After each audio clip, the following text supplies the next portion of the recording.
Hello my dear friends, you're in the Military Summary channel, and today we will discuss the situation in Ukraine on the 16th of September of 2024.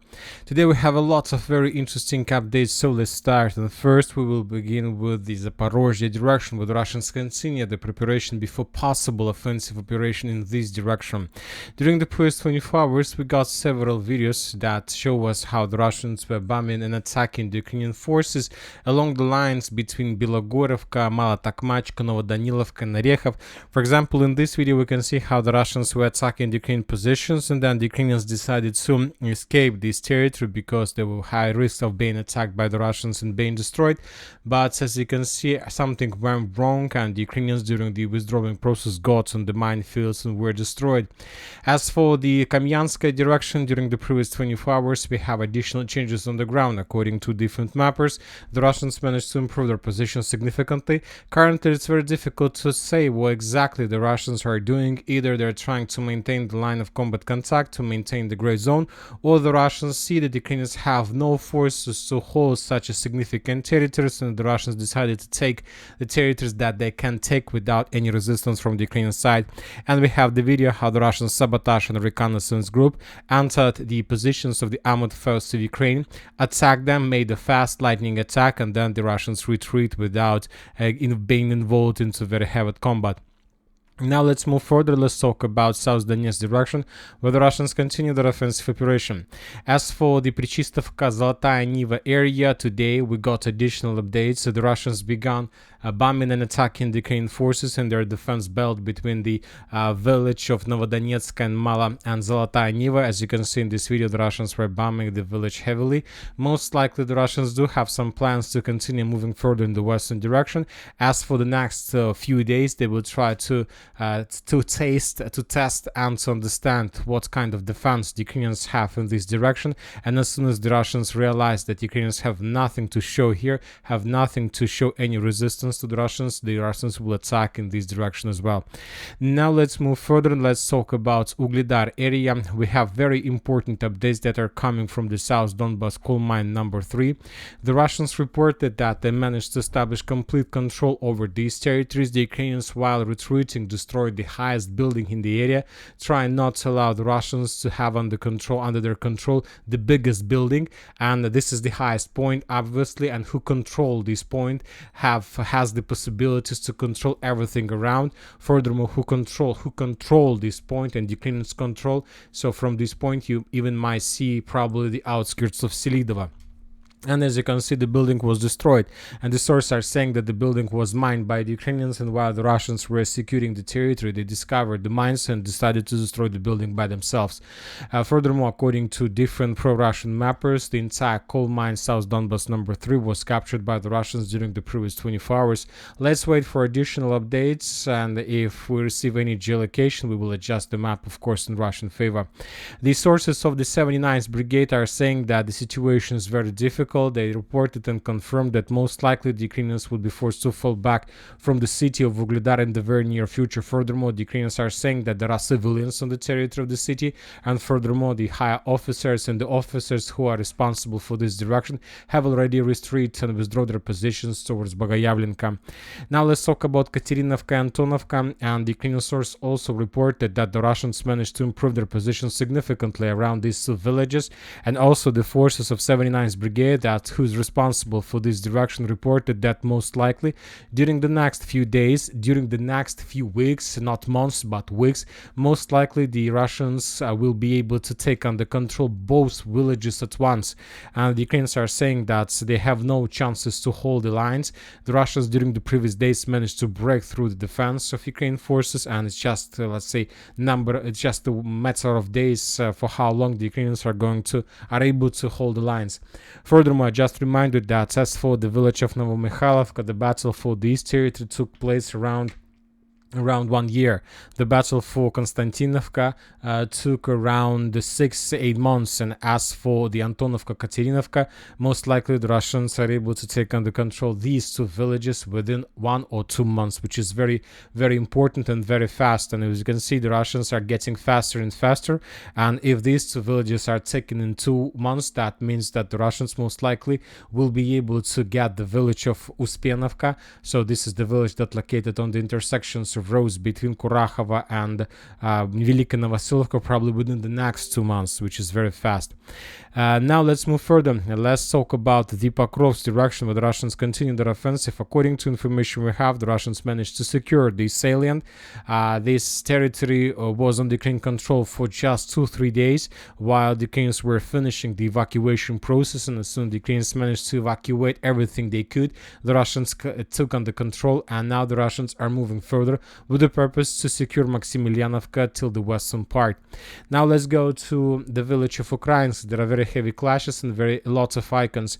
The Russians still haven't managed to take under control the entire landfill and the coal mine. Most likely the Russians are doing this for some reason, for purpose, because the Russians understand that Ukrainians will try to evacuate and turn black the forces on the territory of the coal mine, and the Ukrainians have already launched the process. During the previous 24 hours, we got lots of videos of how the Ukrainians were trying to counterattack the Russians. For example, in this video we can see Ukrainian tank and that was moving towards the coal mine or was trying to attack the Russians from hidden positions, but the Russians managed to discover the Ukrainian forces and to attack them with FPV drone. A little bit further in the northern direction we have the same story. The Ukrainians sent a tank to the line of combat contact with the purpose to counterattack the Russians or to support defense forces, but the Russians managed to discover the positions of the armed forces of Ukraine and to destroy it. So the thing is, and the formula is that the longer the Russians are able to hold the Ukrainians being encircled, the more losses the Russians are able to deal to the Ukrainians. So this is the simple tactics that works and that the Russians are using. Now let's move further. Let's talk about Novohrodivka. We have additional updates and additional changes on the ground. The Russian sources, the Ukrainian sources published the video how they managed to discover the positions of the armed forces of Russian Federation in the southwestern part of Chasiv Yar. In this video we can see the movements of Russian soldiers on the territory of the village. The Russians answered the residential area. They asked probably for some civilians to show them some help, to show them some ways to move or something like this. Anyway, the most important that there is a presence of Russian forces in this territory, which confirms Russian control at least over the southwestern part of Chasiv Yar. Now let's move further. Let's talk about Toretsk, New York agglomeration. We have very important update. During the previous 24 hours, according to pro-Russian sources, the Russians managed to improve their positions significantly, basically to establish complete control over the southern part of Toretsk. So summarizing everything that pro-Russian sources are showing us, the Russians during the previous 24 hours managed to establish complete control over this part of Toretsk, which is obviously significant progress of the armed forces of Russian Federation. Yet we haven't received even a single geolocation that can confirm this, but as soon as we get one, we will adjust the map in Russian favor. Obviously significant progress. The Russians continue bombing and attacking the main strongholds on the territory of the Chasiv Yar, of the city of Chasiv Yar, dealing significant damage to the Ukrainians. But the most important updates are coming from the Chasiv Yar direction, not from the Toretsk, but from the Chasiv Yar. We got a very important video from the southern part, and let's take a look. First, we got the video that was published by the 5th separate assault brigade of the armed forces of Ukraine. In this video we can see the Russian positions that were attacked and bombed by the Ukrainian FPV drones. Based on this video, during the day we have adjusted the map in Russian favor and we added just this small block. Later we got another video, and the video was published by the Russian sources, and the events in this video took place on the Ukrainian side of Seversky Donetsk Donbass Canal. In this video we can see a Russian drone that was flying above Russian positions, and we see a lot of destroyed vehicles, and at some point of the video we can see Russian soldier with 2 flags, and this moment was geolocated exactly in this point. Later we got another episode from the same video when 2 Russian soldiers raised 2 Russian flags of different units, which confirms complete control over the forest to the west of Seversky Donetsk Donbass Canal. Based on this video we have adjusted the map significantly by adding additional territories on the complete Russian control in the the most important, the Russians are already on the Ukrainian side of the Seversky Donetsk-Donbass Canal, and the Russians are increasing the pressure towards the southern part and the road N32 between Chasiv Yar itself and the city of Kostiantynivka. And just to remind you and to let you know and to point your focus, to point your attention that during the previous few days we've been talking a lot about the Russian progress in the vicinity and around the village of Grigorovka. Most likely the Russians have already or about to finish the battle for this foothold between the village of Grigorovka and Seversky Donetsk-Donbass Canal, and most likely during the next few days or maybe during a week the Russians will cross the Seversky Donetsk-Donbass Canal and will begin their movements in the southern direction with the purpose to answer Chasiv Yar from the north. So now we see that Chasiv Yar is in the real pincers from the south and from the north, and don't forget that almost every single video, every single week we get another video of how the Russians improving their positions on the line between the eastern Chasiv Yar and the central. So the situation is very difficult for the Ukrainians, and obviously the situation is going to get worse and worse, more and more worse. Now let's move further. As for the Sivers direction, we haven't received anything special, just regular military activity. The same story for the southern Kupyansk direction, but as for the northern Kupyansk direction, the flower of Pishana is continue blooming. Today we got additional updates how the Russians managed to improve their positions and to get closer to the river of Oskol. But the main focus and the most important updates are coming from the village of Petropavlovka. During the previous 24 hours, we got a lot of videos of how the Russians were bombing and attacking the village itself, and most likely during the next few weeks the Russians will begin offensive with the purpose to cut the northern Kupyansk direction in two. Just to remind you and to let you know, if you don't know, there is a river. This is the river with a very important river that basically split the territory in two. There are bridges and so on, and as I understand, the Russians are not going to cross the river. The Russians are going to move along the river in the southeastern direction or something like this, with the purpose to take under control this part, because this is the most important part, and if the Russians are able to get there, then the Russians will be able to cut the territory in 3 or 4 pieces and then to handle with every single one separately. Just to remind you that if we increase the numbers of days since the beginning of September, we're going to see a significant number of artillery and aviation strikes all over the line from the northwestern part to the southeastern part of Petropavlovka, which confirms that this is exactly the direction of further Russian movements. Now let's move further and let's talk about the Kursk direction, where the Russians continue their offensive operation and the Ukrainians are trying to conduct their own offensive. As for the Russians, during the previous 24 hours, the Ministry of Defense of Russian Federation reported that the Russians managed to establish complete control over the village by the name of Kupyansk. As for the pro-Russian mappers, they reported that the Russians secured the territory completely along the river of Snagas.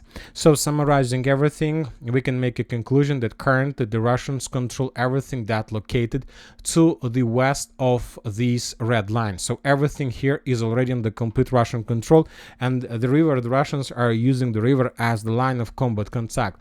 There are still very heavy clashes in the village of Lyubimovka. The Ukrainians introduced additional forces to stabilize the situation, but as I understand, the battle for Lyubimovka is not the most important area of clashes, because the most important area is most likely in the southern part. We will discuss this in details in the very near in the 5 minutes. Also, the Russians managed to improve their positions in the northern part. We start receiving additional videos of how the Ukrainians were FPV droning the Russians in this part of the Kursk offensive. In this video we can see a number of FPV drone attacks on the edge positions of the armored forces of Russian Federation. Furthermore, we continue receiving updates of how the Ukrainians were FPV droning the Russians on the territory of Mala Loknya. This video confirms that the Russians begin concentration of forces on the territory of these objects, and that Ukrainians are very focused in this area, trying not to allow the Russians to begin their offensive operation from this area as well. Now let's talk about the eastern flank. The Russians are saying that in the very near future, probably within 1 to 3 days, the Russians will begin another full-scale offensive operation with the purpose to take under control the village of Mikhailovka and Martinovka. But the thing is that these attacks in the eastern flanks are not going to be the primary targets and the primary attacks. These attacks are going to be secondary, with the purpose to pin down the Ukrainian forces and not to allowed to use them with their reserves. The most important attacks during the next few days are going to take place in the most southeastern part. During the previous 24 hours, the Russians managed to secure the village of Borky and Spalna. We have geolocation that confirmed this. In this video, we can see the Russian soldiers in the most southwestern part of the village, which confirms complete control over the territory. And during the day, we start receiving first updates that the first Russian units entered the village of Plyokhova, and that there are very heavy clashes exactly already in the territory of this village.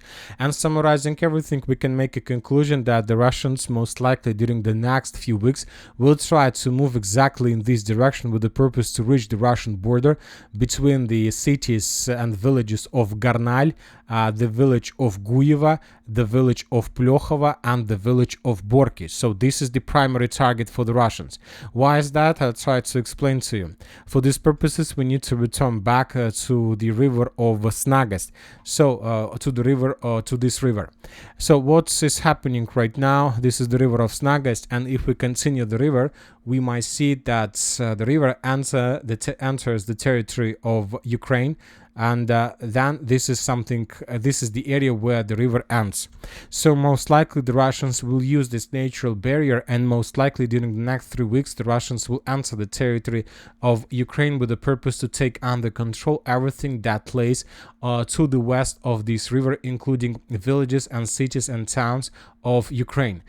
If the Russians are able to conduct this offensive operation and to enter the territory of Ukraine and to reach the outskirts of the village of Yablunovka and Belovody, and if the Russians are able to take under control the Russian border to the west of Guyeva, then the Russians will be able to create the cauldron and operational encirclement. The Ukrainians will have just one evacuation supply support rotation road that goes from the city of Sudzha through the village of Yunakivka and further in the southwestern direction towards the city of Sumy.